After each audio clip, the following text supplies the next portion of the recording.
fiance is threatening to call of the wedding if I don't let her parents move in with us. After my grandfather's death 6 months ago, I inherited 90% of his wealth with a no-contest will, granting me not only enough money to never work again, but also a massive estate he claimed was his hunting cabin. It's big enough to fit my fiancée, my parents, and her parents comfortably. However, I said I didn't want them moving in with us, and now it's turned into a total blowout. To those who will ask, no common law doesn't apply to us, and after a heated debate she agreed to sign a prenup if I agreed to buy her a niece ring, and a vacation once a year. She clearly isn't with me for the money. Obviously, this comes off as a rich people problem, but up until 5 months ago I was still living in a one-bedroom apartment working at a rather large supermarket retail store making $12 an hour, and going to be paying off college debt until I was in my 60s. My fiancée is still working her nursing job, and we've been fully living together for 4 years. Some background into our relationship: we met 6 years ago. There were literally zero issues with us dating. When it came to some sort of conflict we sat down, explained both of our sides like adults, and generally fixed the problem. We've rarely gotten into arguments, and have the same end goals in life: children, grow old together, die, be buried next to each other, and have fun whenever we can. I've always had an incredibly distant relationship with her parents. When she introduced me to them, they both stated they didn't like me to my face and thought I wasn't good enough. Her father even said, "Not in my lifetime." When I asked for his permission to marry his daughter, which I stated the only reason I was doing it was for an olive branch. My parents on the other hand love my fiancée. They scooped her up like she was one of us from the start. Has never said anything bad about her in public, nor have they in private. She, at least in my parents' eyes, is the metaphorical second coming of Christ. During my grandfather's decline in health, I was the first one there. He just got old, and with being old comes complications. I stopped working my higher paying job to work retail to have more time to take care of him, because his other children were busy. This was a very stressful time in our relationship. I had just recently left my job, was not around often, and I myself was super stressed. Recently, I began the slow move of everything over there. While we still have to live in our apartment until the lease agreement is up, there's nothing against the rules of me moving stuff. I brought it up to my girlfriend how taking care of my grandfather has really made me realize how important my family is, and that I wanted to know if it was okay for my parents to move into the new house with us. My dad could retire, and my mom can spend the rest of her life relaxing, not stressing over bills and debt. Because I can pay that off over time. I'm not insane enough to pay it all in one go. She expressed how that was an amazing idea, and how she'd like her parents to move in as well.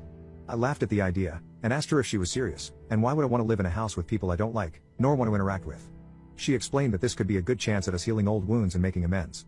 I explained that not only do I not want to heal old wounds, if it was up to me, they wouldn't be coming to the wedding. Obviously this was the wrong thing to say, and now she's giving the ultimatum of let them move in, or the wedding is off. While I can understand her side, I seriously do not want to interact with them in any capacity. They've tried numerous times to get her back with exes, lie about me, even spread a rumor about me being unfaithful, until I pulled up real evidence of me being nowhere near where they said I was thanks to Google location. My fiancé knows all of this, and still wants to try and rebuild a relationship with them. This past week, I've been avoiding her with excuses and white lies. I've been meeting with accountants, lawyers, wedding venue people, and jewelers.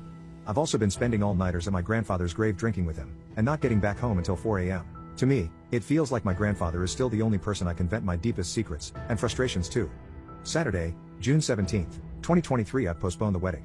While some of you may refer to it as calling her bluff, I call it waiting and seeing. As of right now, we're really talking about how compatible we truly are, going over our goals in life again, and talking in depth about the relationship we want with our in-laws if we got married. Apparently a lot had changed since the last time we talked about it. She genuinely thought moving her parents in would make my relationship with them better over time.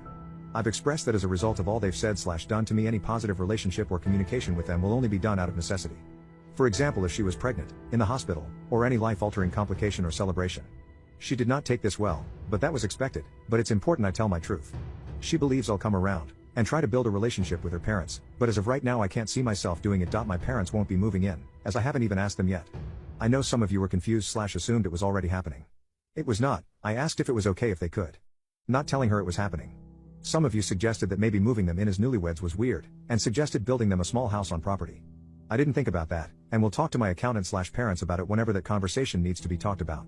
Nice idea, Reddit strangers. What have I been doing? A lot of meetings about my future, finances, and setting up trust/wills. I'll be re-enrolling into school to take classes on business, finances, accounting, and economics as my accountant suggested I do. We're still working on a budget, but as of right now my next steps are furthering my education to manage my newfound wealth and opportunity in a healthy way as to not blow it. As of right now, to be honest, I'm emotionally drained. I think the weight of my grandfather's death is finally hitting me despite it being months later, and the only thing that kept me going was the idea of the wedding day. With that being postponed, I can really only focus on myself, my values, and my emotions. Staying up all night and drinking at a gravesite isn't healthy, and I've not only promised myself to cut back on the booze, but also not stay up drinking. I've been thinking about maybe getting into some sort of therapy or grief counseling. But I'd need to make sure that is in the budget with my accountant, as that's a long-term thing. Maybe they know someone. I know a lot say to drop the relationship, but I think after 6 years it's worth giving it a try to save it. Making a choice like that without trying to fix the problem seems silly, but I did expect a lot of those answers to come through. It's just how Reddit is. Just know that, I know my worth, I know my values, and I'm not backing down. Maybe we won't work things out, and the relationship will just end. Maybe things will work out, and we can continue. At least for now. 48 hours later, it's too soon to tell. As for the prenup, we haven't signed anything yet. A lot of you are really harping on the niece ring, and fancy vacations once a year thing. While the vacations compromise is indeed concerning, the ring issue is something we've been having conflict on for a while. My personal opinion before/now is that rings are overpriced, silly, and serve no significant purpose in a relationship. She says that they're an important symbol of love/commitment. The compromise too. The prenup in regards to the ring was, I actually buy her a better ring than I already had. Which sounds super predatory in those words, but it makes sense in my mind. She doesn't want a Titanic heart of the ocean style jewelry piece, just something a bit more noticeable. I probably should have elaborated on that in my original post, but hey, we all make mistakes. Which to some sounds like gold digger mentality, but I know the price range of ring she wants, and it's about the same range my dad spent on my mom's ring. It's something you'd see on a middle-class woman's finger, nothing huge, nothing small, just enough I guess. I still think they're just silly circles of metal and compressed dirt. There's not much to say. We sat down, talked for a while. I explained my side of things, she explained hers. She was upset I was postponing the wedding, but once she realized I wasn't going to fold, she agreed under the notion that it was best for our relationship to work on this before marriage. Right now, I'm taking a step back from her to clear the air, and give us time to formulate what we want on our own. I've driven the 2 hours to the cabin. Thankfully the internet people hooked that up yesterday. I've talked to my parents, not about them like moving in, but about the situation as a whole. Leaving out, I went to the internet before I went to them. While my dad can't just abandon his job, he sends his love and support. My mom is currently making the 18-hour drive, so I wouldn't be alone by myself. I've gotten attempted phone calls from the in-laws within the last 24 hours, but I've watched them ring and went back to doing my everyday tasks like lawn work, meal prep, reading, binge watching Netflix. It's strange, but right now I feel happier alone right now than I do with fiance. Maybe it's some sign that it's not meant to be, or that I've finally been able to relax for the first time in years and have found comfort in solitude. Maybe I'm happy my mom is going to cook me my favorite dinner as a child to cheer me up. I think as of right now though, I have a lot of work to do, not only emotionally but also literally. I'm thinking about doing some telework just to still have a mainstream of income part-time, as I'll probably get bored of being jobless in about a week. I need some hobbies.